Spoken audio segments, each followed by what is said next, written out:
There are challenges that affect so many, and yet so few talk about them, which is why Rabbi Efrem Goldberg and Moshe Yachnes bring you Out of the Shadows, a Jewish approach to mental health. Rabbi Goldberg and Moshe speak to leaders in the field and discuss contemporary issues to help us better understand mental health and those who are struggling with it.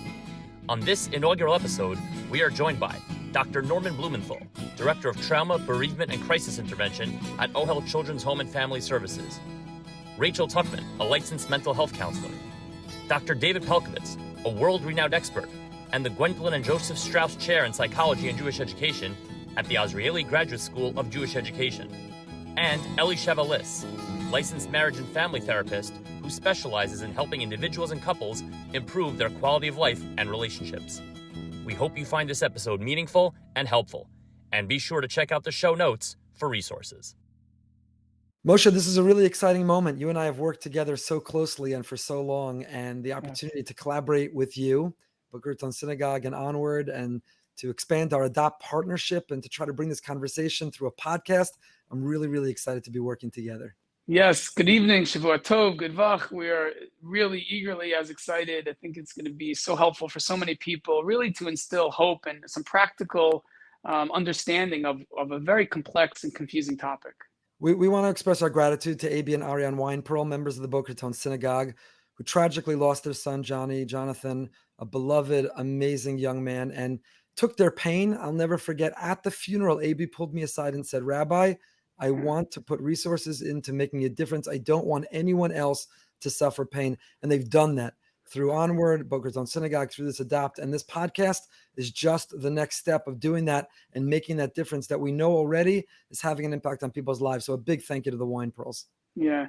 And the truth is, I remember sitting in their living room and really having a discussion around, the Weinpearls getting involved and helping and giving back. And it was just so authentic and so, amazing how they've taken their struggle and really using it to help others and to perpetuate this issue. And it should be a tremendous chus for his neshama. And we're excited to really remove the shanda and continue talking about this. Absolutely. So you and I work closely together on several cases, and I consult, and each of us in our own arena, I as a Rav and you as a therapist, and a leader in that area and industry. So why are we doing this? You have an enormously busy practice in several centers, and Baruch Hashem, we have a large kilo, we have a very large shul. Why are we doing this? We're not making money from this podcast. We're not promoting or expanding a brand, and we have no aspiration to be influencers. We're doing this for one reason only. That is, in our conversations and consultations with others, what can we do?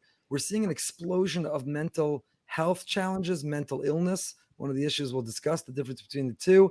And we're trying to come up with what can we do? And one of the things that emerges from every conversation is the shame and the stigma and the shanda around mental illness, mental health. People don't talk about it. They're ashamed of it. They're embarrassed to go to family members, to their Rav, to ask, to explore, to admit.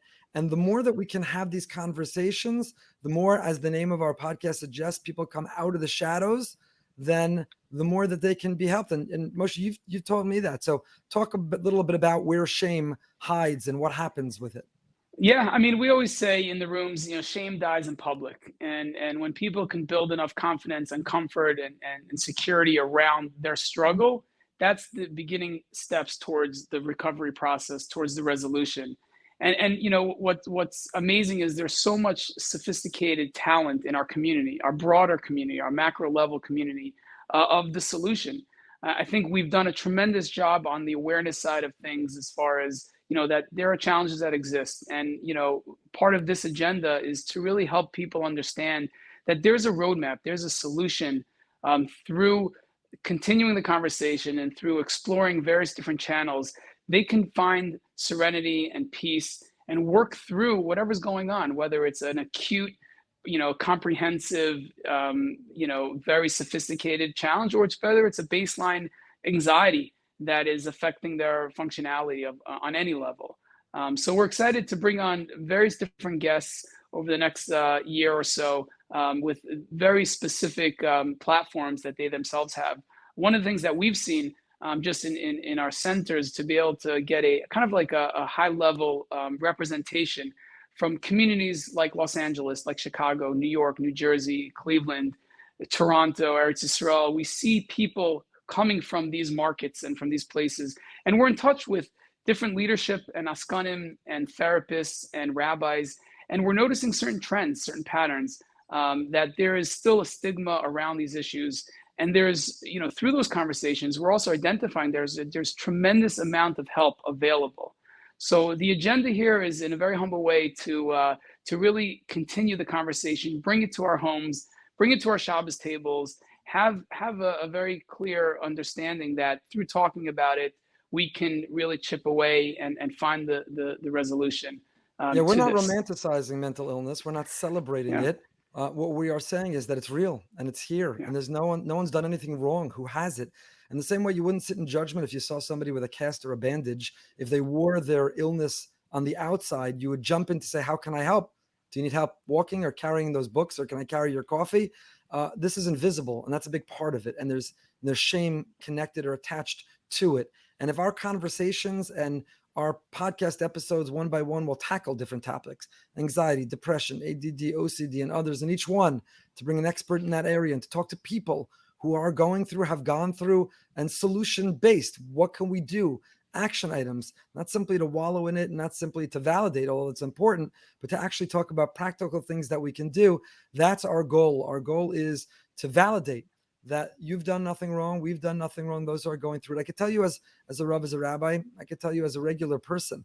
I sometimes joke that the pharmacist after the rabbi, maybe before the rabbi, knows more about what's going on in the community than anybody else, because ein bias asher ein shem, there's no home in the Orthodox, in the Jewish, in the general community today that someone's not taking something, a little help they need to maintain attention, ADD, or to overcome some anxiety, mild or significant, severe, or any and many other examples as well.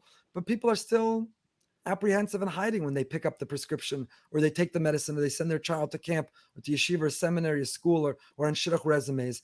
And they've done nothing wrong. This is a world where the data and the statistics bear out that this is proliferating and exploding. So whatever small part we can do in these conversations, and tonight's really exciting to speak to 4 real prominent leaders, experts who have a holistic view of what's going on and can give us some insight to start this conversation. We hope that you're listening, you'll share it with others. Maybe you're listening with someone who can gain. Maybe you need to gain the confidence and to know now it's okay. It's okay to turn to someone you can trust, that you haven't done anything wrong, and the community is here to help you. So Moshe, maybe talk a little bit about your centers and your experience, so where you're coming from when you speak to this topic. Yeah, so I mean, thank you. It's really about the marriage between both platforms here. The rabbinic, is an address when people in our community are in crisis. They seek counsel from the Rav, from the leadership in the community. We ultimately know Derech Noam, the secrets towards happiness isn't found in the Torah. And there's also science and a lot of really evidence-based protocols that we're learning about and understanding best ways to build a roadmap towards recovery. So yeah, I've been in the space 20 years now, really seeing a full spectrum from acute psychiatric presentations all the way towards baseline, I would say, common anxiety, disruption of normalcy in day-to-day functionality. And it's really just looking at that over the last 2 decades, seeing trends, seeing certain similarities. There are certain profiling, items that we can identify and really project issues down the road. And tonight is really about launching that conversation to give people a global brushstroke around the various different topics, put some language to what's going on, giving people the tools that they can then take to their professionals, to the local leadership, and explore themselves, empower them to be able to get the help that they need and that they so desperately deserve. And what to look for within ourselves, first Correct. and foremost. If we're not healthy, we can't help others. And what to look for within our families, and how to react and how to respond. When you and I were younger, I look at least much older than you. When we were younger, people often brushed many of these kinds of things under the carpet, under the couch. They didn't talk about it. They didn't acknowledge it. They didn't validate it. And it wasn't healthy. I think in future generations now, people are suffering as a result, and we've learned a lot. So let's apply that learning to be able to come out of the shadows.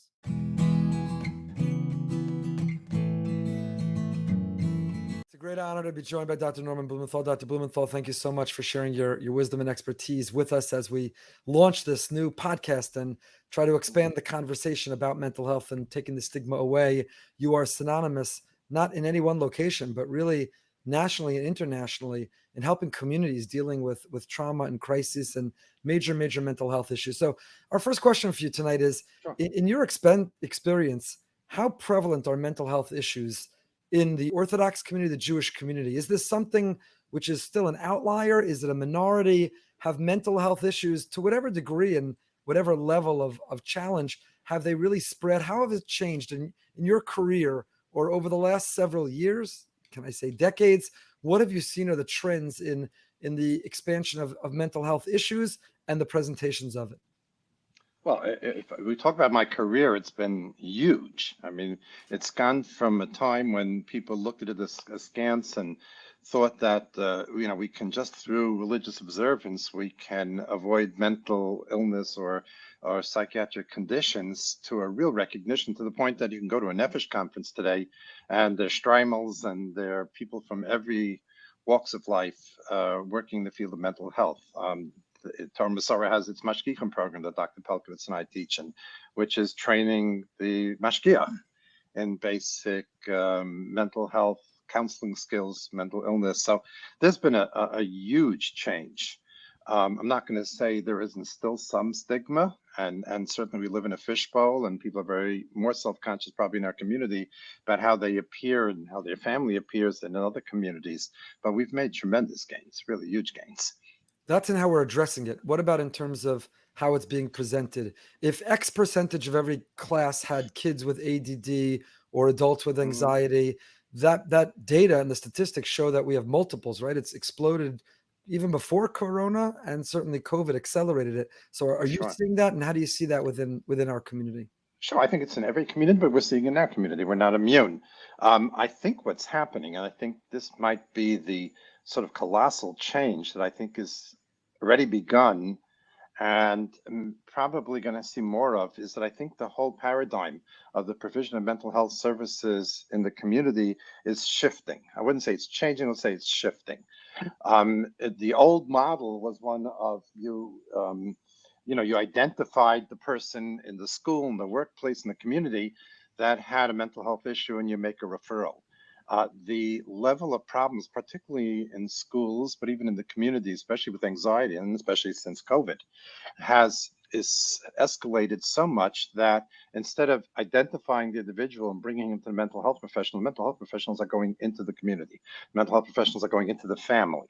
And there, as I said, there's a shift from identifying the individual, taking them to the mental health professional, to more of the mental health professional entering into the mainstream setting and providing with provision of services and deputizing people who in the past would not have been mental health professionals to take over some of the work in the area of mental health. Let me give you just a few examples. OHEL has a MAP program. MAP stands for Middle School Anxiety Prevention Program. I believe we're in 10 schools in the New York area, now in a handful of schools in South Florida. And what we're doing is we train teachers and administrators about anxiety and how to manage moderate levels of anxiety and how to prevent anxiety, how to do certain stress management in the classroom. So instead of identifying the kid with anxiety, bring him to a mental health professional, though those with extreme anxiety still need it, we're actually deputizing the teachers to be the providers of mental health services. Where more and more we're deputizing parents. There's a program out of Yale called SPACE, in which instead of treating the child with anxiety, they're training the parents how to be the treatment providers. So I think this is a shift, and I think it reflects the levels of emotional and psychiatric difficulties that we're facing. Would you say that those shifts are because there's actual behavioral shifts as far as the general community, or there's more of an awareness and more of a organized strategic front to address them? In other words, is your average individual growing up more anxious in actuality, or we're more equipped as a community to address it, thereby presenting it, to give them the tools to be able to work through it? Or a combination of both, right. perhaps. Right. I think there's actually three issues. Okay. I think, yes, there is a greater awareness. I think there is much more anxiety. My own personal bias is not the only one who says this, but I think that it's partly as a result of technology, of the proliferation of anxiety, technology, because everything comes so easily.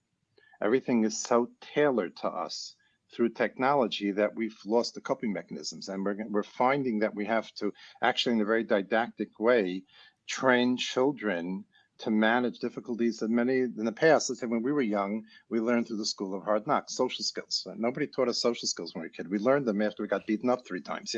It was that was social skills training. The Italian kids down the block gave me my social skills.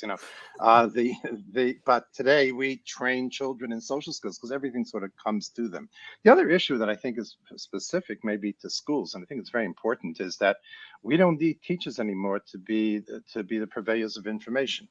Any child can click a mouse and find out much more than the teacher even knows. So the role of the teacher is shifting.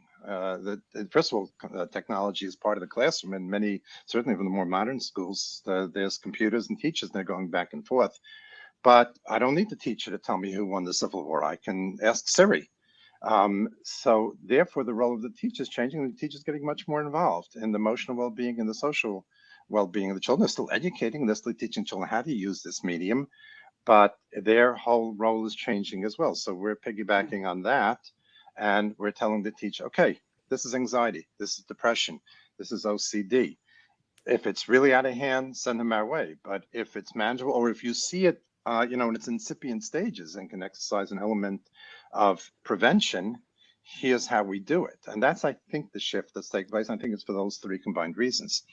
For schools, it's an it's excellent nice. point. And schools do well when the schools are excited to say that we're addressing it in these ways. But on the individual level, and you see it a lot, and we'll talk about in future episodes, the impact of mental health, mental illness in the world of shidduchim, for example. But are you still seeing resistance and shame and stigma and shanda? Because there are families who are still trying to brush it under the carpet, or let's not admit we take medicine, let's not diagnose or call it what it is. If we avoid that, we can pretend we don't have it. And how do we avoid that? Because there are people struggling and suffering in silence. They feel alone, they feel invisible. Yeah. And when they're afraid to admit it, then they're much more vulnerable of suffering from it. Sure. Well, one of the ways we stop it is to have podcasts like this, and to your credit, this is a giant step. There's the old line that the only problem marriage solves is being single. It's that, and there's no shame. If you're not going to have, you're going to have shame about having asthma. If you're going to have shame about having eczema, then have shame about anxiety or depression. They're comparable. These are ailments that. One might affect the skin, and one might affect the respiratory system, and one affects the central nervous system. And so I think that's part of the recognition. The other thing that I think is important, which is a theme I try to develop in a more cloistered way maybe than you are, is that if you take any of the, I'm not talking about the extremes of mental illness. Let's put aside schizophrenia, bipolar, some of these more severe disorders, and again with full sympathy for the individual and the family who are dealing with this. But if we take depression, we take anxiety, we take OCD, when managed, a lot of these conditions that, if out of control or if hampering our lives, are disabilities or illness disorders, managed or channeled in the right direction, can be assets or strengths. So there's a very thin line between being depressed and being sensitive. There's a thin line between being anxious and ambitious. There's a thin line between OCD and being thorough. I know a posek who told me that he knows he's OCD, but he channels it to writing Sifrei Halacha. There's a very thin line between being paranoid and being a very good litigator. So a lot of excellent points.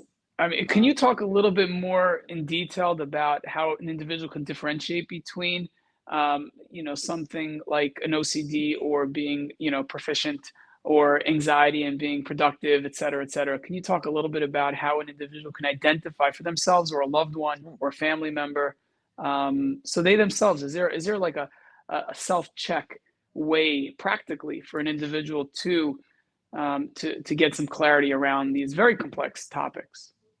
Well, I think if I dumb it down, and I don't mean to be insulting to the audience, but just to make it simpler, No. is it in control of you or are you in control of it? So Mm. in other words, is your depression does your depression own you and you're unable to function, or are you channeling that heightened emotionality or that ability to connect with human suffering so that you can visit the sick in a meaningful way, that you can offer condolences to people who have suffered losses? It's you're mobilizing it. I remember once I was in a lot of my work is in the area of bereavement and certainly parental loss of a child. And I remember once running a group where there was a woman who had lost a child 5 years ago, and there was a woman who was still in the first year, and she was trying to explain to her what it's like now, 5 years later. And she said, I now wear my grief around my neck in a package. And when I need it, I reach in and I access it. And that's really, that's the mastery of it so much. She's still grieving, but That's an she's amazing way to owned it. conceptualize it. Wow, Yeah, I thought it was beautiful, great. really That's why I admired clear. her. Yeah, and it wasn't mine. I'd love to take credit for it, but it was really my real teachers, which is the people who open up and trust me enough to share their innermost secrets. And I think that's what we're talking about. That you take the tendency and you channel it in the right direction. So it's not maybe a classic curing like it would be with illness, where you have an infection, you take an antibiotic, and it goes away.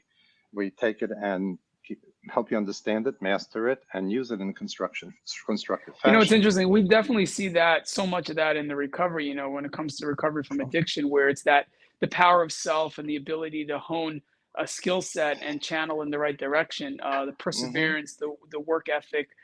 They've done everything to numb and escape. And now when it's recategorized almost in them, internally, they've been the most productive, successful people. So would you say that the majority of healing can take place from within, with that context?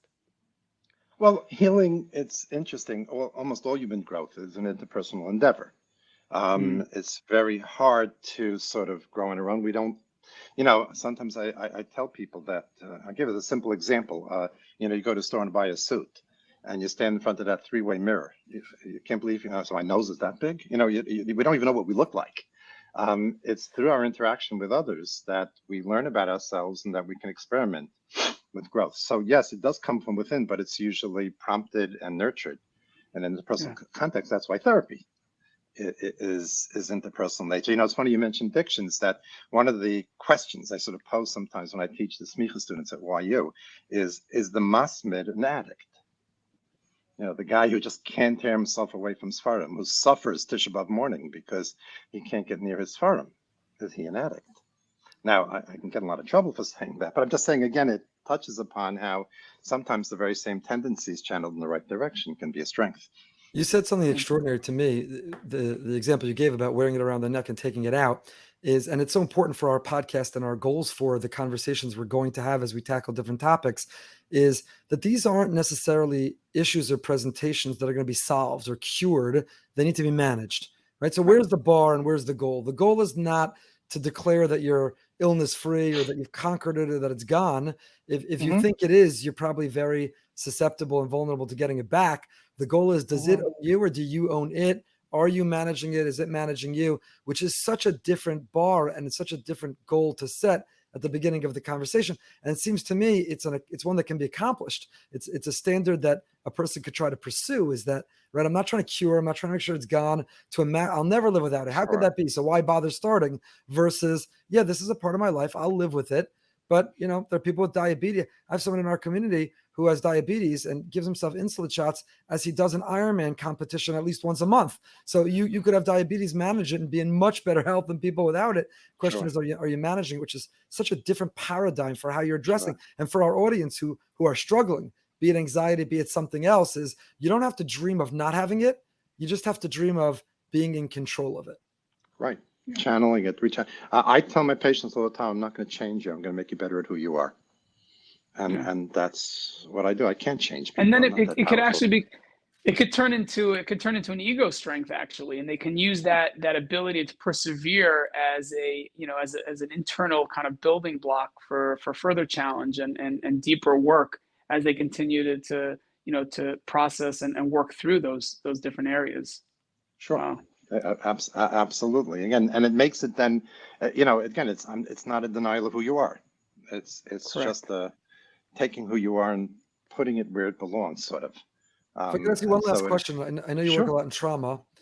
Right. Are we underestimating how much trauma COVID did to all of us? That the average person who didn't lose a loved one and maybe wasn't in the ICU, but whose kids were on Zoom and was working from home and whose life was turned upside down, is there underlying PTSD collectively we're all going through that's undiagnosed, that we're not speaking about, and that is presenting and is going to present in ways we don't even appreciate yet?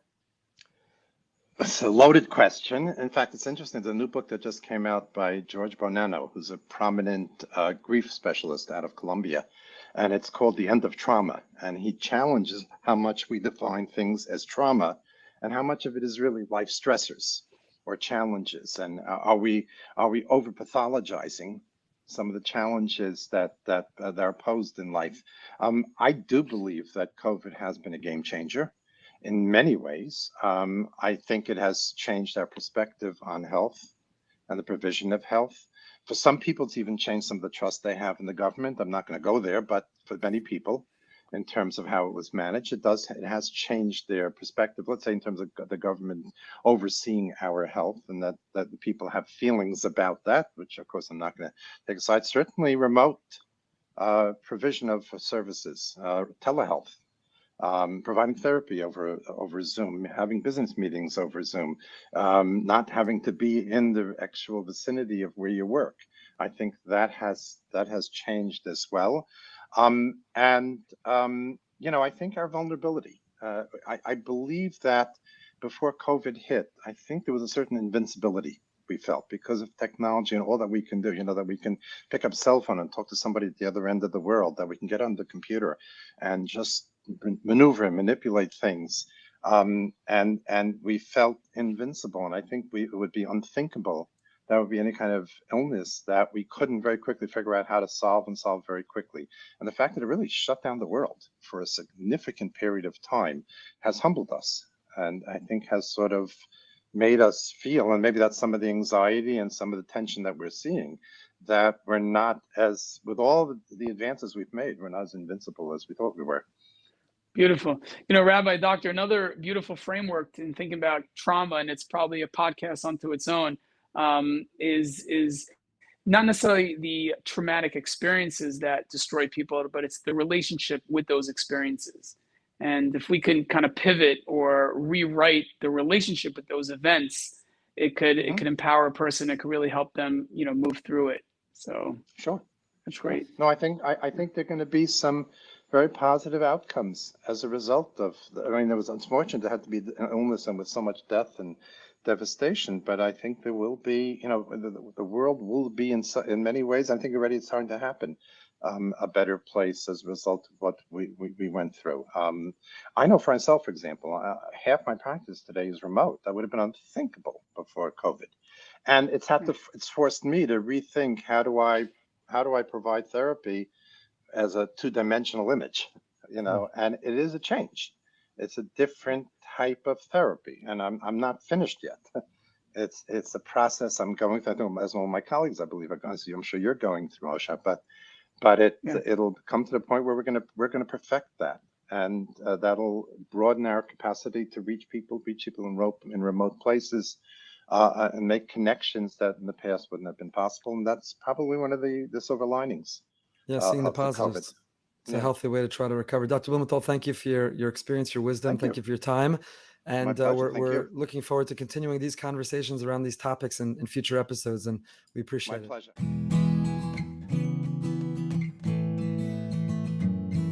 Rachel, thank you so much for joining us to have this important conversation that we're trying to bring to the community or expand within the community. We know about your vast experience in New York with kids and teens, adults, with women in particular. And we want to draw into it to better understand and to define something so people who are going through can give a name and better understand where to go and find solutions. So maybe coming right out, help us understand the difference between mental health and mental illness. We'll talk about the proliferation of mental illness issues in the community. And then we talk about what are we doing for our mental health. Is everybody who's struggling or getting anxious, do they have mental illness? mental health? Help us define our terms and better understand these trends. Okay, so I think that is really important, because I think a lot of the reason that people are not getting the help they need is because they're not understanding the difference. So mental health is something that everybody has. We all have mental health. It is our well-being. It's our thoughts. It's our emotions. It's our social connections. It's how productive we are. It's our ability to have healthy relationships, our ability to adapt and change to adversity. We all have mental health. Mental illness, on the other hand, not everybody has. It affects the way that people think, behave, and interact with others and themselves. They'll have significant changes in their thoughts and behavior when someone is experiencing mental illness. And they'll also have significant impairment in their functioning. And when we use the DSM, when clinicians use it, I personally, in my practice, I try not to use it very much, but it is a good guide when we're trying to give context to certain behaviors and patterns. But when we use the DSM, we're looking, one of those main criteria is how is it affecting a person's life? And that's kind of how we determine if this is an illness versus kind of just a phase of life thing, or just general stress, or just, there's a difference between feeling depressed and depression, feeling anxious and having anxiety. So it's important. There's a difference between mental health and mental illness. And so just like we all have physical health and we get illnesses sometimes, it's the same thing here. We all have mental health, and sometimes people get ill with a mental illness. And just like illness impacts our ability to be healthy and function properly, it's the same thing with mental illness. And just like you can treat a physical illness, like even a chronic condition, let's say like diabetes or MS, we know that there's medications and lifestyle changes and things like that that make it very possible, medications, interventions that make it possible for you to live with this illness. The same goes for mental illness.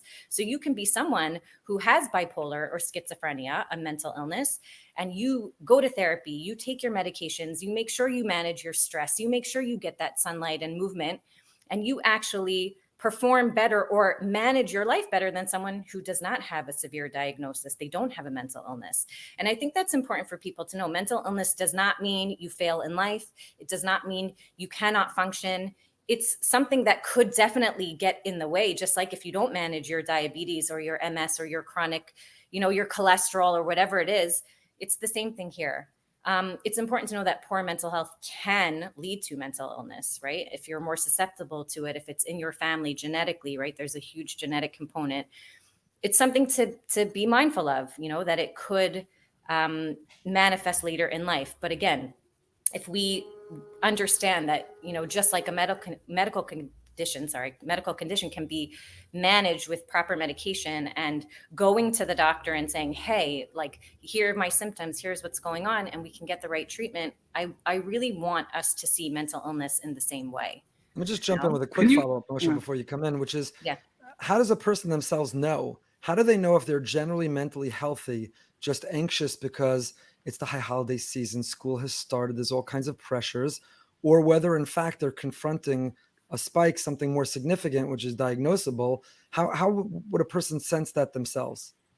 And to reinforce that, Rabbi, is that anxiety actually is a motivating factor for a lot of people. When a person gets those envelopes in the mail, that those bills drive them to work every day. So how do you differentiate between healthy, functioning anxiety that propels productivity versus, a pathological or a critically impaired, anxiety?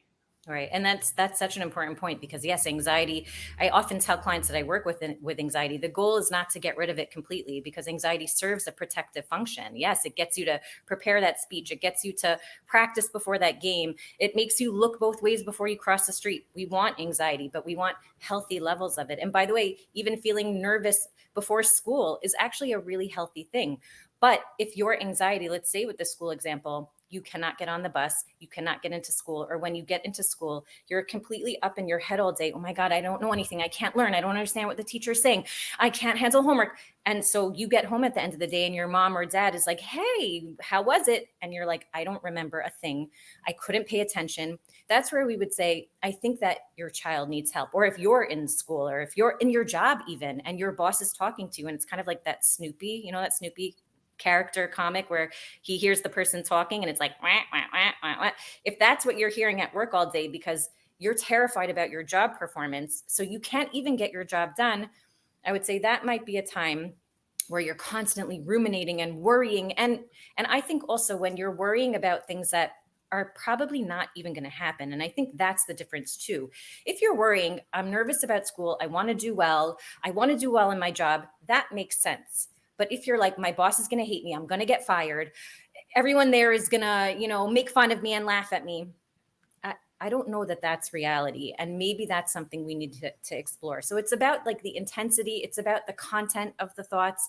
It's about how it's impacting your life.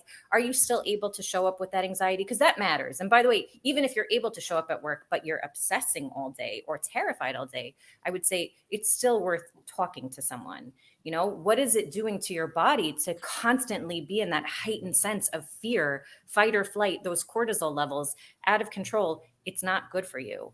So that's where I would say, if you feel like it's beyond your control, that there's nothing you can do to stop yourself, to calm yourself down, or to get whatever is going on around you under control, that's where I would say reach out for help, Yeah, so it's a functionality paradigm that you're looking for. Is that something that, you could explore internally with a family member or a spouse, or is that something you would say needs further analysis and deep consultation about? I think if you have a support system, that's great. But I think, I often say like I have kids who I am proud to say go to therapy and have asked, can I see a therapist? And their mother is a therapist, right? And they will often say to me, my teen daughter will say, but you're my mom, And when she'll come back from a session, I'll say, what did your therapist say? She's like, exactly what you told me. But it's different when it's not her mother. She might feel like when I'm saying it, yeah, but you're my mom, so you're supposed to encourage me, or you're supposed to help me see things differently. I don't want to hear it from you. I want to hear from someone who's not invested in like making me feel fantastic because she's my mom, And so I think sometimes we need that objective voice so that we can hear it better and kind of feel like, well, you're not getting anything from making me see this differently. This is not, it doesn't affect you either way. You don't go home at the end of the day and like have to deal with me. So I think sometimes that helps to have that objective outsider, someone who's not seeing everything and doesn't know all the ins and outs, that sometimes they can have a point of view that maybe a family member can't have. And I think that's the value in therapy. Someone who doesn't know all the little bits can sometimes see the picture better, What are you seeing in terms of the stigma that surrounds mental illness and mental health? You have a relatively young practice. I remember a couple of years ago, a trend of teenage girls in particular, where it was almost in or cool to have an eating disorder. You were only somebody if you were struggling and everyone knew it. So on the one hand, with young people, maybe there's a cool factor, which obviously is not something which is healthy. And on the other hand, the older you get, there seems to be a stigma surrounding it. I don't know your practice. Do people hesitate to overlap in a waiting room? Are they staggered in terms of being able to see you? Are they fearful and dreading anyone finding out that they need therapy, that they're getting help, that there's any mental illness? And in our future episodes, we're going to explore all these things, particularly in shidduchim and so many other arenas and areas. But what are you seeing in terms of a stigma attached to this? So I think it depends. I think I have clients that are kind of all over the spectrum. So I live in the Five Towns and I work in the Five Towns and I work specifically in the Jewish community. That is something I want to do. It's something I feel passionate about. It's where I live. It's where I'm raising my family. So I feel like this is where I want to make the biggest impact. So I specifically do not want to go outside of this world. And even on social media, I know I have many non-Jewish followers, but I actually speak a lot to the Jewish community. And, that's kind of where my passion is. So I have clients who, will see me in Gourmet Glatt and run the other way. And then I have clients who will see me and be like, hey, how are you? Clearly, we have a boundary of we're not going to talk about our session in the meat aisle, but they can definitely see me and acknowledge me if they want. I've had parents who have brought their kids to me and say, like, I do not want anyone to know she's here, which I, always find concerning. And I'll kind of have that chat with them of like, just so you know, there's a trickle down effect. If your child feels like there's something shameful about coming in this room, that will affect the work they do and that will affect how they're feeling about themselves. So just like you're not embarrassed to bring them to the doctor for their checkup or because they have strep or to the eye doctor, this should fall under that same category, something you need that is good for your health and that ensures that it's not just an intervention, it's a prevention. We see there's a problem and we want to make sure that it doesn't get worse. And this is what we do because we love you and care about you. So I kind of have it all over. I do find though that with the teens that I work with, it's actually so much less stigmatized than when then I think it's safe to say we're probably all in the same kind of generation within, 5-6 years. Growing up, I know when you found out someone was in therapy, you were like, Nebuch, like what's going on in the house? They're a problem child. It's so different now. I have teens who literally, if I had a business card, they would be giving my business card to their friends. They talk about their therapist. Oh, who do you go to? Oh my God, my therapist told me. That's a common phrase among teenagers now. My therapist said, which back in our day never would have been spoken. If you went to a therapist, you lied and said you had a dentist appointment, right? Like you did not say where you were going. So I think with teens, it's very different. Again, I have some teens that do not want anyone to know they come to me, but for the most part, I see a difference in the younger generation, even a little bit with the older. But I think if we talk more openly about, like I said, like if we understand mental health and we say there's no shame in asking for help. No one knows how to do everything. I think we've kind of gotten the memo, like most parents don't know what they're doing. So we read parenting books and we listen to podcasts and we're not embarrassed about that anymore.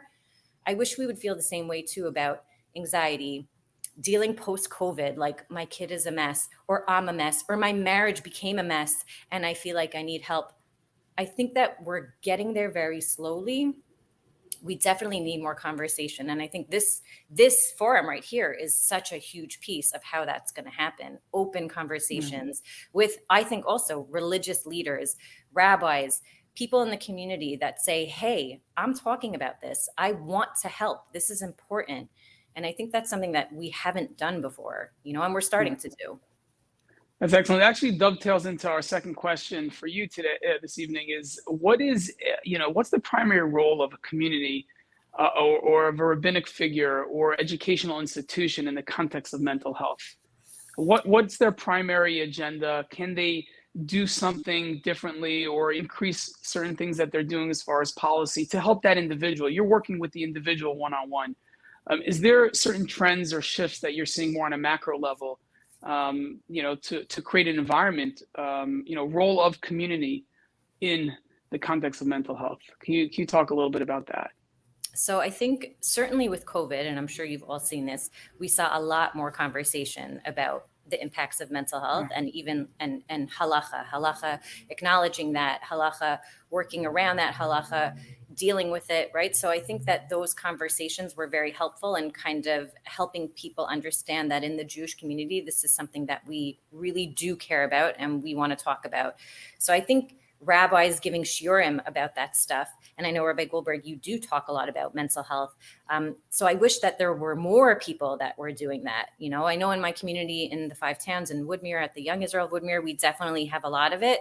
I would love if more communities would do that. Stand up in shul, talk about mental health from the pulpit, give people resources in your community, have awareness Shabbosim. And I know this can be sensitive, but there are people in communities that want to tell their story. So if you can put a face to a struggle, someone stands up and says, I had a child that died by suicide. My son struggled, with learning issues. My daughter had an eating disorder. I had to deal with X, Y, and Z addiction.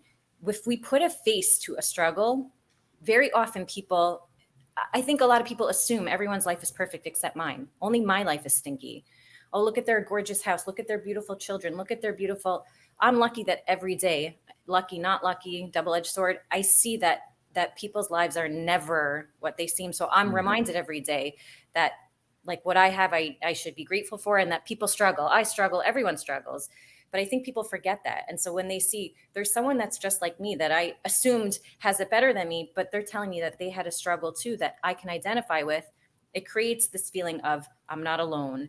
I don't have to feel ashamed. There's nothing wrong with me. Someone who I thought is genius and amazing and their life is so great, they're also having an issue in this respect.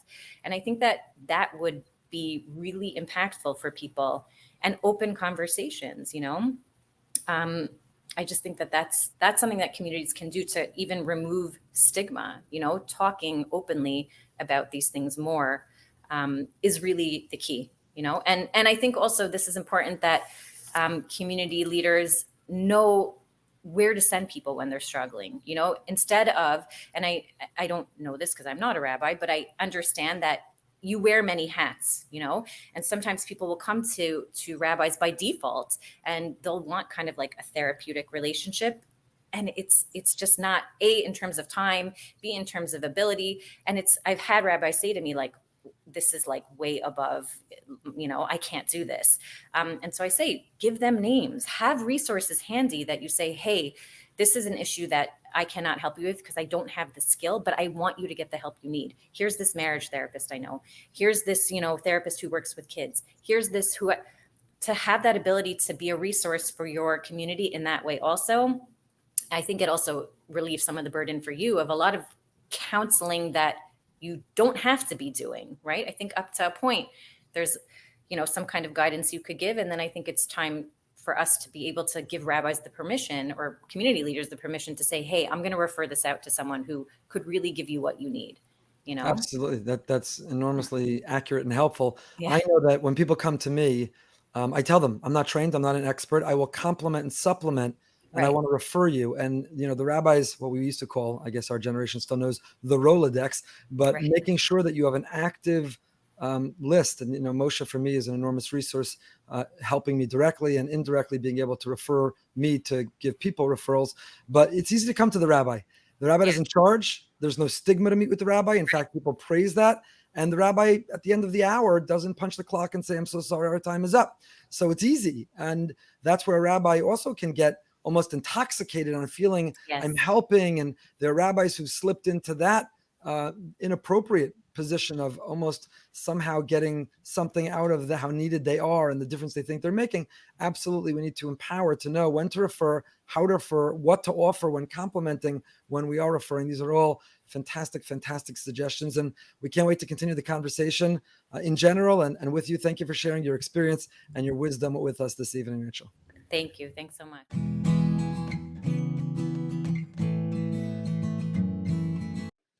Dr. Pelcovitz, thank you for being with us. You cannot have a conversation about the state of mental health, mental illness in the Jewish community, the Orthodox community, without talking to you. If there's anyone who's our collective authority, and we all know Dr. Pelcovitz is admired across the spectrum of the Orthodox world, the Jewish world, and well beyond. And that's not an easy thing to do today. I think it's really a testament to you. But it also puts you in a position to really provide us a bird's eye view of some of the trends that you're seeing, some of the changes, maybe earlier career to more recently, the last few years. Are you seeing more mental health issues, mental illness presenting itself in individuals, among families, in schools, in shul life? What are you seeing and what can we learn from it? Sure. Well, and just to piggyback on that, first of all, it's great to see you again. Good luck. But as far as COVID, are you seeing COVID as a contributing factor, or there was an arch overriding that? How does COVID play a role as well? Right, and that was going to be the first point I was going to make, is that had you asked me this question before COVID, I would have given a much more positive reply, because among the positive changes have been increased receptivity to getting mental health support. There seems to be less of a stigma. It's not uncommon for people to see me in shul and to say, "Oh, hi, by the way, I'm going to be coming to your office next week," and in front of a million people. Or when I see younger people, for them to go to my children or grandchildren and say, "Oh, but I'll be going to your house a little bit later this week." No, much less shame than there had been. On the other hand, since COVID, there seems to have been we're not immune to the explosion. One positive resilience builder, I think, is that we have a very clear kind of strong social network. To the extent that we live in an overgrown bungalow colony, everybody is pretty much there for each other. People who have been able to continue to go to shul to the extent that the situation allowed it, as the COVID situation has resolved a little bit. It's made a tremendously positive kind of difference. Many schools, I don't remember what the various schools in your neighborhood have done from a policy standpoint, but I think you guys kept going for Yeah. Florida. We're in Florida. You're in Florida, right? Right. So much less of a shutdown. America. We're in America. You're in America, Yeah. the real America, the real America. So and I think that's made a real difference. The key with issues like anxiety or depression is to the extent that you could avoid avoidance and face your fears, you're going to be doing much better. So to the extent that you could get some mastery by facing your fears, people are going to do much better. On the negative side, there's a real, I think, intensification of shifts in parenting in terms of snowplow parenting, panu derech, clearing the way for our children or grandchildren in a way that they shouldn't have to, God forbid, suffer in the least bit. And that's been, that's something that I haven't seen any improvement in. There really is a massive shift in parenting, I think, in the world, but we see it maybe a little bit on steroids in our community. So, Dr. Pelcovitz, in this proliferation, both before and certainly during Corona, what's presenting the most? Is it anxiety? Is it young people, older people? And the people with anxiety, is there a lot of shame? Are people willing to admit at work to friends at Shabbos tables? And is the shidduch stigma a big overarching factor? No families want to admit it's in their family? Yeah, so let's take it a step at a time. In terms of anxiety, I think that people are openly speaking about it. I've done some talks on anxiety in various communities, and the turnout is really almost shocking. How many people come from older, younger. There was a talk I gave just a little bit before COVID to show you how this predated COVID, where there was pouring rain, like horrible rain. So I figured, maybe me and the host would be the only ones to come. And I get there, and there was no parking for like a 5-block radius. It was standing room only. And believe me, it had nothing to do with me. It really wasn't. It was the topic. People are very concerned about the rise in anxiety, both in themselves and in their children. So I think it's transgenerational. As far as depression, I think my impression is that anxiety is more on the rise than depression is, but that's not necessarily so much based on hard data. But for sure, I would say that that double-edged sword of mood regulation disorder, both anxiety and depression, seems to have been on the rise, especially since COVID. As far as shidduchim, that's probably very much dependent on neighborhood. There's I think, growing awareness that there's a real need for us to view it as something we're nosei ba'ol, we're all, on the bottom of the hill trying to share in thinking of people. And for a while, it seems to be a pattern where when communities become really aware of the need for them to go beyond being passive about it and to actively look for ideas, it really works. One of my kids just did his third shidduch. He was after the Olam Haba thing. But he was so excited just by the success of number 3 that, it's something that you already see spreading to his whole cohort of friends. So I think that there's, it's true. There's still all kinds of silly kinds of emphasis on the wrong issues. but at least in my neighborhood, which is a little bit more of a modern neighborhood, probably very similar to Boca. I hope that's not an insult. Is that a compliment or an insult? We're good. We're good. Okay, good. So I'm seeing that there's a real openness to talking about it, and unfortunately, there's some very sad situations.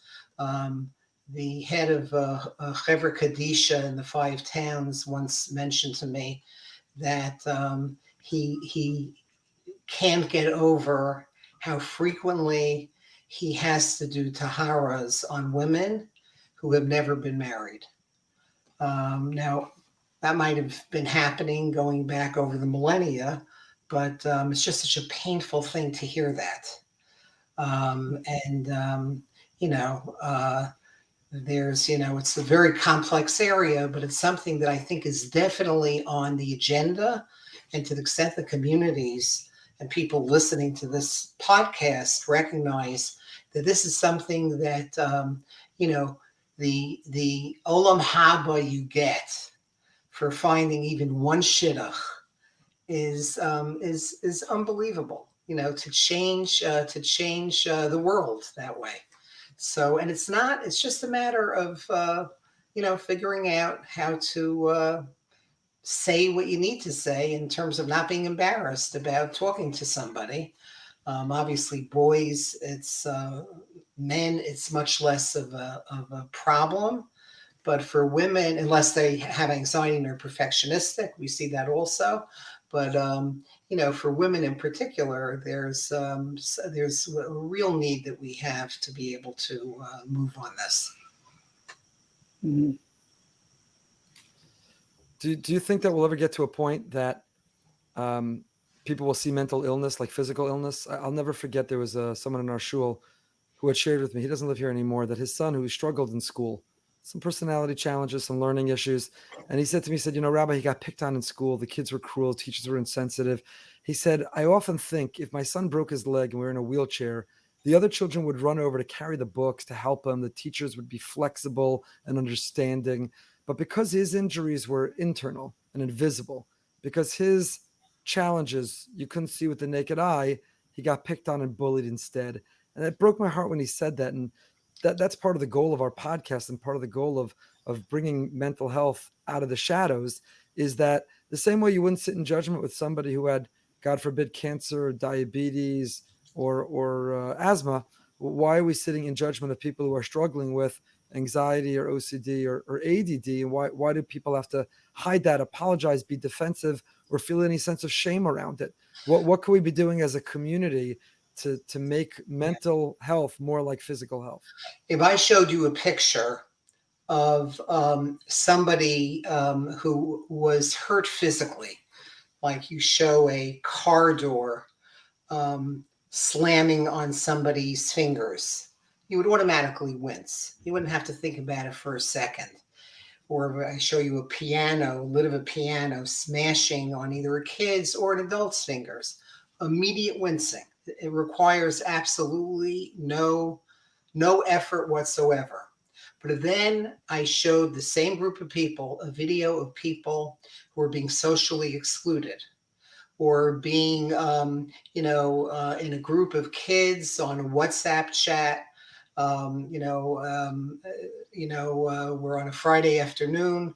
Everybody's getting together for pizza, but you're excluding the kid who's a little off or a little weird or a little bit spectrum-y or a little bit just sort of on the periphery for whatever reason. It takes much more active effort to be able to see that. It takes literally, that's the whole idea of being nosei b'olam chavero, of being there.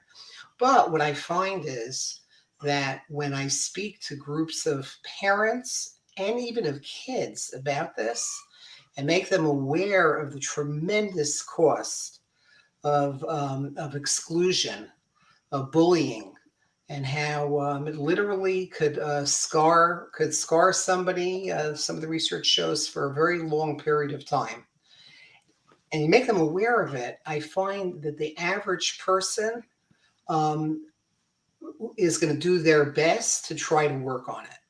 I have a lot of faith in our community. Our community is I think really it's made up of people who really do care. Sometimes because of the rush in our lives and because of our being so pressured, we don't see what's in front of our eyes. But look, this is Elul time, right? So one of the thoughts in terms of the word Elul, it means to search, right? It says Yasuru es haaretz yalula, the Targum says in Shlach. So it's a time of searching. But then there's Elul backwards, which I learned from my stepsister Orly Canner. That it's Lule. It's the Elul backwards. It's the if onlys. It's becoming aware of ways that we mess up.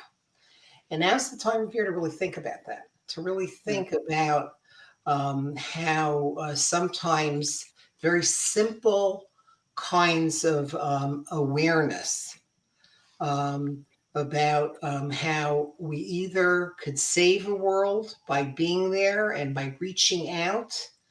I just had a quick vision that came to my mind. I don't know why I was thinking of this, but I was at a shiva. And it was the shiva of a man who was a very fine man, but was known to be an incredible athlete. He died after a long, wonderful life, but he was an amazing athlete. And practically everybody who came to be Menachem Abel had a story about how even though they were not terribly good athletes, and even though they were pretty bad at playing baseball or playing basketball or football or whatever, this man always chose them first, okay, and saw to it that they were included. And it was amazing to me. There were so many reasons to have remembered him. He had been president of our shul. He was the leader in a million different areas. He had been an officer in the Navy and maybe a bit of a war hero. Nobody talked about that at the Shiva. What everybody talked about was how he watched out for people who were always made to feel a little bit less than, because of areas that many people just don't pay attention to. So, which is exactly, I mean, that's the agenda here, is to be able to lean into that natural capacity for empathy and sympathy, to be able to lean into the next person, sitting next to you in shul or next to you at the dinner table at the Sunday barbecue, to just be aware, essentially, is what you're saying. And that can do so much to mitigating these issues. Yeah, and something, and it's as simple as a smile, as simple as saying, "Hi, how are you doing?" It may not feel like much, but eye contact, the kamaim panim el panim, having our souls bounce off somebody else's soul. My wife, whenever we walk, she's an Avelis this year, and she walks to shul every morning. We walk together, so she could say Kaddish. And every single person she sees, she says, "Good morning, how are you?" with a big smile. And it seems to have people love it. You just see people, it changes. And now when we walk, there's everybody is, it's sort of that little thing seems to have changed the atmosphere of our, 7/10 of a mile walk every weekday morning. So it's something that it doesn't take a lot. It doesn't take a lot. It's really remarkable, Dr. Pelcovitz. We're speaking to a great researcher, clinician, expert in our community. And, it's not a wonder drug and it's not a certain type of therapy. What we're basically saying is that we can tackle a lot of mental health if we're just nice to each other, if we smile to each other, if we just create a culture and a community of less judgment, less marginalizing, more inclusivity, more smiling, more favorable judgment, more understanding. That so much of the response and improving mental health is in our hands. It doesn't have to cost a penny. It's not about a therapy or a treatment. It's just about how we treat one another. I could lose my license for making things sound too simple, but and for not making it more complex. But the reality is, I really believe that that's the essence of this. It's the equivalent of just being there. It's being inside. And if I could just say one more thing about this, I am amazed at how people often underestimate this aspect of interpersonal relationships. In other words, they'll say, they might have been extremely helpful to somebody when they had a loss or when they were ill, and they might have gone to the hospital to visit, or or just called to make sure that maybe I can pick up some groceries for you. And then they're shocked when people respond with tears of gratitude and happiness. It's this week's parsha, right? I know that I don't want to make this too narrow, but this week's parsha, we're talking about the power of gratitude, the power of being able to use that to basically energize our being there for everybody. So the answer, the solution, the keys in our hands, and even the empathy. I once called Dr. Pelcovitz. I once called you for a very difficult, complex issue going on in the community in my life, and I'll never forget what you said to me. I don't know if you remember, but you said to me, it's a really, really tough question, and I don't know if I have the answer, but I'm standing next to you and I'm going to climb the mountain with you. I didn't know what you were talking about. And then you told me, maybe you could share now that piece of research about how people feel the steepness of the mountain. But that makes all the difference in the world, right? So a person who's looking up at anxiety or depression, or they're looking up at whatever form of mental challenge and they feel alone, will feel it. What was that study that you shared? It's they take people and they put them at the bottom of a hill and they say, estimate the steepness of this hill. If you're alone, you see the hill is very steep. If you have somebody at your side, the hill will look less steep. And the closer you feel to the person at your side, the less steep the hill looks and the less tired you get walking up the hill. But even to bring this to another level, that goes with stigma as well. The same researchers found that if you unburden a secret that you're holding on to, and it may be the secret of suffering with a mental illness, suffering with bipolar illness, or with schizophrenia, or with any of the variety of ways that the challenges with mental health that life could bring our way. And if you could just be there and feel that you could unburden yourself and you're not alone, the researchers find that once you do that, the whole world is going to look less steep to you. Okay, you're going to feel that same energy. And that's so, Rabbi, exactly, should we give? What a close. Should we give everyone some homework this this Elul to just be more empathetic and say hello to their neighbors? Is that something that's? Yeah, and it'll go. I keep a permanent record. Okay, of you let me know how everybody does. Okay. We'll report back to you. But it does. If you care about this issue, if we want to come out of the shadows and we want neighbors, family, and ourselves to feel better, part of the answer, the therapy is in our hands by just being nice, just smile, just be positive, judge favorably, all that kind of good stuff. Dr. Pelcovitz, thank you for giving us your time, your wisdom. Thank you for all that you do for Klal Yisrael on a regular basis. And we're looking forward as we continue to tackle different topics in future episodes to be able to turn to you. So thank you so much. And thank you for all that both of you do. It's been an honor that you included me in this. Thank you. Thank you. Thank you.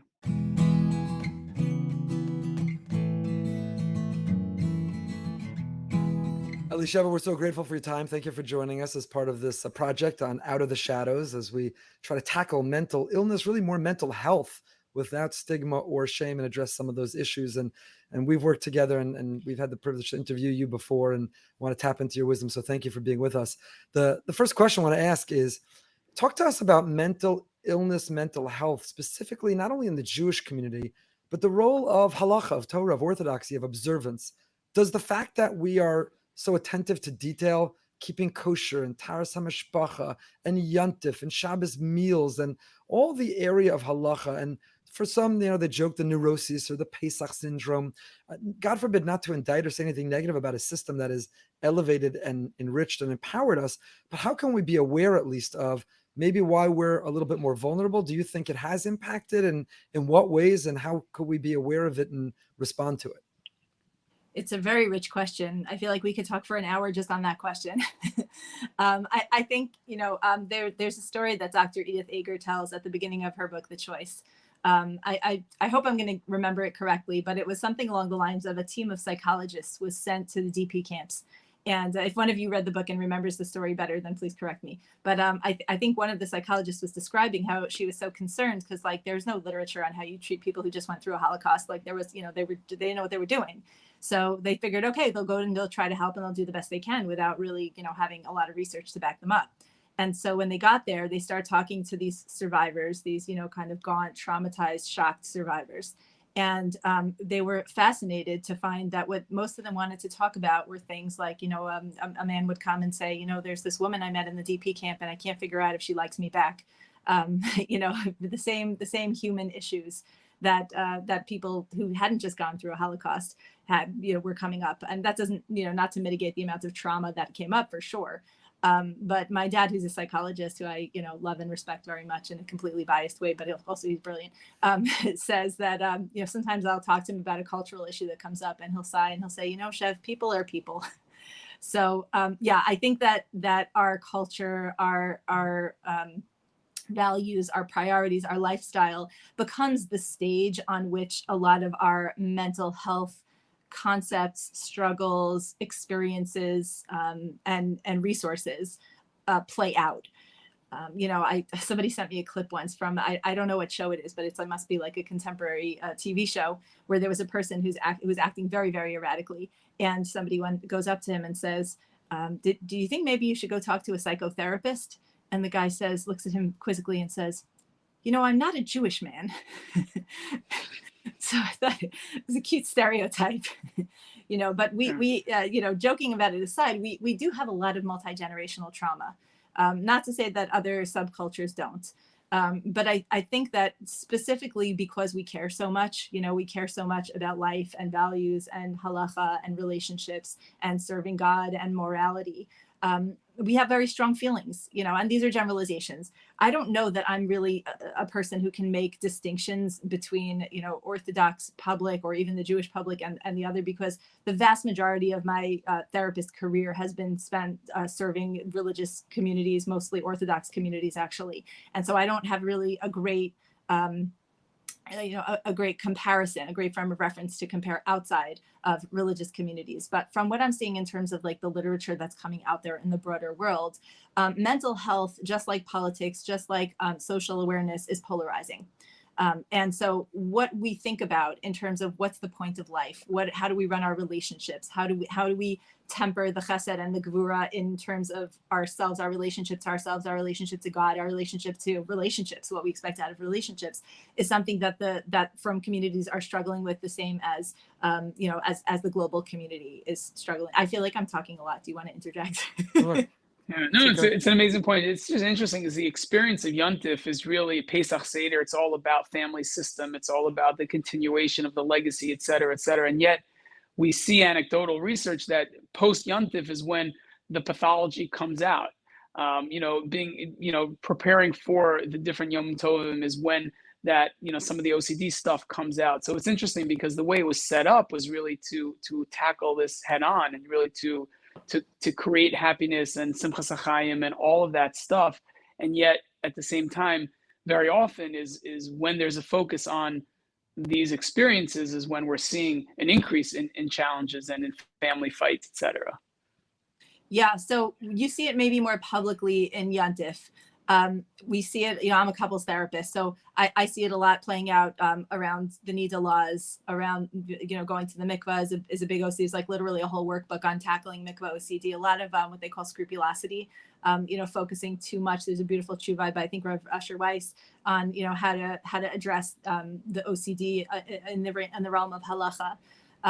Something that's really interesting that I think has happened in the last few decades, in the last century, is that we've become so much more aware of larger worlds and smaller worlds, like other galaxies out there, and like, subatomic particles and microorganisms. And like, I think that having such a big context for where we fit in the world, or knowing how small we are in the world, creates this sense of sort of like an existential angst at the macro level, and a sense of like homing in on tremendous amounts of detail at the micro level.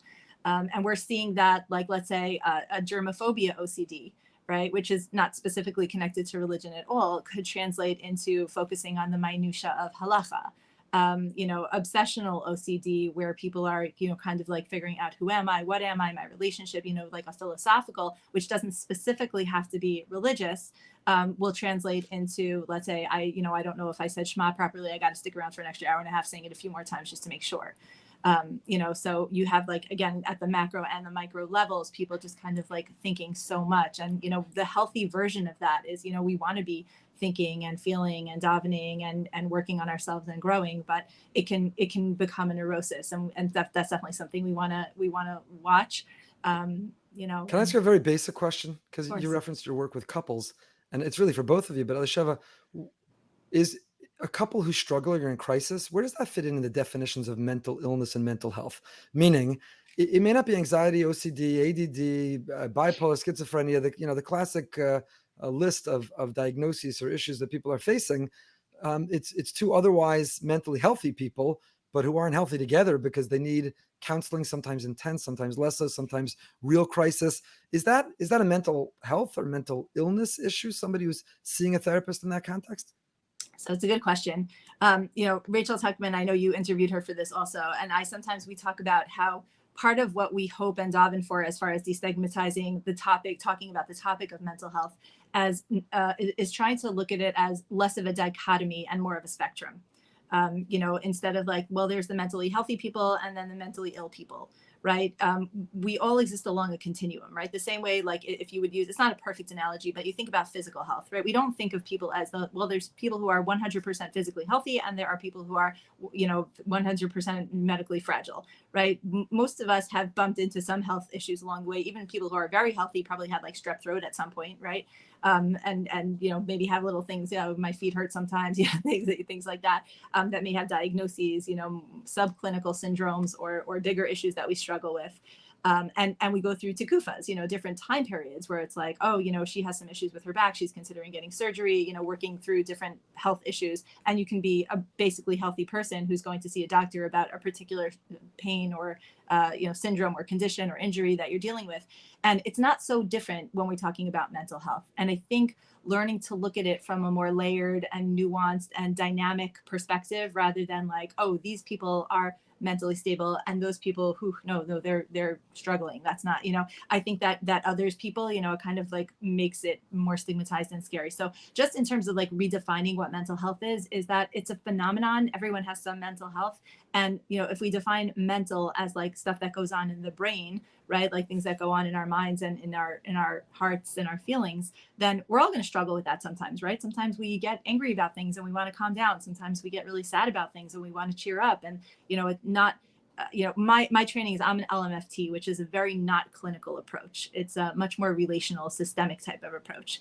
And so I was trained to look at human experiences much more in the context of relationships than in the context of diagnoses, which doesn't mean that there's never a place to talk about diagnoses. We absolutely need to know and understand and deal with diagnoses.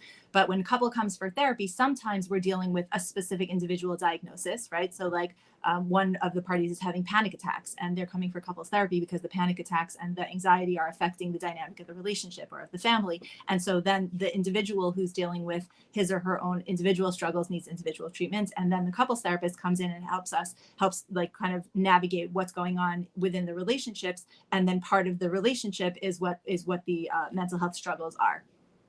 So that's, I think, how I would sort of define that. But I think when you're dealing with people who are motivated and self-aware, then even when someone has like a diagnosis of anxiety or depression or some other thing that you would find in the DSM, You know, if a person, you know, it's going to sound a little simplistic, but I feel like midos are a big machria. You know, like if a person's saying like, I own what my behavior is, and I recognize that it's coming from my OCD, and I see how it's impacting my relationship, you can work really beautifully with that. Yeah, that's great. And I guess to take that question to the next level, when it comes to, you know, the role of school, the role of community, the role of a shul, how does that interplay with the individual struggling? And again, it's on that spectrum, right? So they might not be going through complex trauma. They might have had a scary experience or an alarming or a nerving experience. What happens to that individual when they walk into shul, or when they're going to that student that walks into the classroom? How do you see the interplay between the more systemic platforms and the individual themselves? So I think if I'm understanding the question correctly, you guys cut me off in the middle if I'm not. But I think what we're looking at is sort of that biopsychosocial continuum, you know, and I would add spiritual, exactly. Right? Is that that's what you're referencing? Yeah, that's exactly it. Yeah. Yeah. So for people to understand that we don't, we work within a context. So an individual has a family, and that family has a community, and that community, right? So that's what we're trying to help, you know, folks understand what that connection is and what the interplay is.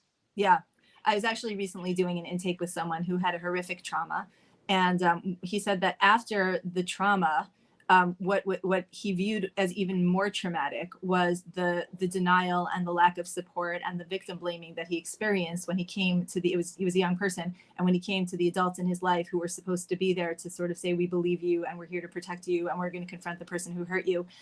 It was handled so poorly, and this is not an indictment of any particular community. That kind of, you know, inappropriate response can happen in any community anywhere. We all know this, and it's, you know, and thank God, I think the world at large, and our community included, is making great strides in terms of educating lay people and leaders and institutions as far as being able to be resources rather than, God forbid, to make things worse. But, you know, we are still dealing with the PTSD of people who have had really awful experiences. But I'm sorry, you were saying something like outside the scope of horrific experiences, even more minor stressors that a person might be dealing with. So going back Correct. to that, yeah. we're each a composite of our biology, which is our genetics and what's going on in our neurotransmitter activity in our brains, in our bodies, our physical health, which is also very much connected to our mental health, our psychological self. And the word psyche is actually, it means soul. So even though in contemporary secular psychology, they talk about it more from sort of a sociological point of view of just like what goes on in a person's like thought process and consciousness, but really soul is a spiritual notion, right? So it's the psyche, right? The interplay between our, you know, kind of neshama self, our minds and our hearts and our feelings and the way we conceptualize who we are and what we do in this world, right? The social, the interpersonal, the relational piece. You know, and I think also the spiritual. So that's everything, like you said so nicely, like it's embedded in a context. So if you think of it as sort of like the nucleus, right, where there's concentric circles, right, there's the middle of the nucleus, right, the person and God within that person, right, because there's the soul. And then there's the immediate like nuclear family, right? Whether it's a family of origin, if a person's still living with parents, or family like you're one of the executive, you know, the parents and its children. Then there's you know, extended family, friends and neighbors, community, rabbinic leadership, mentorship, close friends. And, you know, sometimes people will have relationships flip out. They might say, oh, I'm closer with my neighbors than I am with my family of origin who lives across the world. It doesn't really matter so much what the official title of the relationships are. It matters more the role that these relationships play in a person's life. You know, so when a person goes into a school or a shul, I'm a believer, and people feel differently about this, but I'm a believer in individual responsibility. You know, I feel like if I walk into a shul or a school or a meeting or a community, like it's my job to like sort of present myself in ways that are appropriate and boundaried and contributive. You know, I have to regulate myself. If I can't regulate myself, right, I'm going through something and somebody observes, they're either concerned about me because they're noticing that like they're concerned that I might be in danger, or they're concerned that I'm not interacting in ways that are healthy with other people, right? So, you know, I guess like that's part of like both the beauty and the pathology of our community is we really care a lot about each other, right? And so the question then often becomes, how do we get involved? And I think that our community has done, you know, has made huge strides in terms of like creating organizations and structures and frameworks and educational opportunities for lay people and for leaders and for educators to become more and more savvy, psychologically savvy and knowledgeable and sensitive to to be able to kind of scope out and sense, like reach out to people and say, hey, is everything okay? You don't seem yourself these days, and try and network. When I do my intake with clients, very often I'll say, oh, can I ask who referred you to me? And so often it was, my rabbi, my college teacher, my teacher from high school that I keep in touch with. So very often members of the clergy, rabbinic and religious mentors are the first line of intervention. So it's good to hear. That's a positive sign that people are doing that. Yeah. I want to ask you, we may have time for one more question, which I think is a very, very important one. You spoke about the spectrum, that it's not either or this dichotomy. The language that we use is important. And you'll hear children today, a teenager might say, stop telling me to clean my room. You're giving me anxiety. I'm not studying for a test. It makes me anxious. So we're using and abusing clinical words, which disrespects or does a disservice or dilutes its meaning for the people who really are suffering with it. So is that your experience? Are you finding in the vernacular and in the culture that because we've learned these words, which, right, the positive is that a little bit of stigma is away. We've learned some of these words. The downside is now we're using them totally inappropriately and taking away their real meaning sometimes from people. And I don't know, do the people suffering from those actually feel the disservice when they hear someone use the same word that is their diagnosis in a meaningful way in something much less meaningful for others? So when it comes down to that spectrum, where does language that we use, and should we be teaching sensitivity in schools, in shul, and really we're probably most at the dinner table when we hear each other, not only children, adults also, when we use those words, let's correct or remind one another, because how much does that contribute in an unhealthy way? Yeah, I think that's a really important point, and it's a really rich point, because I think it's one of those, I know that you also love to talk about nuance. Some things are not black and white. They're not, okay, it's all good or it's all bad. I think the fact that young people and lay people are now familiar with a lot of these clinical concepts and terms is really, really helpful as far as being able to provide support and treatment and intervention for people who otherwise would have just kind of completely depathologized really painful experiences. But the flip side of it is we have a lot of people pathologizing very normative human experiences. And there are some words that can kind of play on, at both weddings. So for example, the word anxious, it's not always a clinical word, right? So if I said something like, oh, I have a speaking engagement coming up and I'm anxious to get it done with because it makes me nervous beforehand, then I'm using the word in lowercase letters as, a regular descriptor, like just, it's a feeling. So anxiety that's not clinical is part of the spectrum of human experience. An anxiety disorder is, that's a different story. That's diagnosable, that's treatable. Sometimes we medicate, right? That's a different thing. And there's there's a significant debate between a lot of clinicians where some want to really have that like hardline divide of like, no, it's disrespectful to people who have had, let's say, real hardcore complex trauma or acute trauma to then call, what other people will call a smaller T trauma, a trauma, right? So let's say a person is in an airplane and there's significant turbulence, like really scary turbulence, and everything's like, falling on the floor and breaking and everything, but like nothing happens, right? It's a couple minutes of the plane shaking and people screaming a little bit. And most of us, I think many of us at least, can relate to like, oh, that wasn't fun, right? There are people who will go through an experience like that and will be terrified to get on a plane afterwards, or will have bona fide panic attacks before getting on a plane afterwards, right? So that person might say, well, I was traumatized from the turbulence, right? And someone who is a war veteran or has gone through, something that would be more like, more of an objective trauma that had, let's say a tragedy or a serious repercussion afterwards would be like, you can't call that trauma. Like, you don't know from trauma. I know from trauma. I was like, no, not God forbid to make fun, but like there's sort of this like, comparative analysis. So I think like with anything else, we have to be like sensitive and aware of the gray, right? So the people who are like hardcore, no, only real trauma is trauma. Like if that's how they feel, whether it's a therapist or a person who's, processing their own serious trauma, I want to honor that. If there's a person who is struggling with severe anxiety as a result of what other people would call a small T trauma episode, which really does happen, then, when I'm working one-on-one with that person, or if I know that person socially, then I want to honor that. I think just like the same way we say there are Shivan Panim LaTorah, there's lots of perspectives in all kinds of Chachma, and I'm willing to say that it's sort of like an ever evolving and ongoing discovery of how humans experience life and each other and our emotions. And I don't think it's ever for me to trivialize or mitigate somebody else's emotional experience. That being said, I'm very much in favor of educating, especially children and teenagers, about trying to be mindful not to use mental health diagnoses as a vernacular exaggeration. So like if someone's like kind of organizing her notebooks, do these notebooks anymore? Whatever, organizing their stuff. Say like, oh, I'm so OCD, I like to have things a certain way. It's like, no, that's not OCD. You're just organized, sweetie.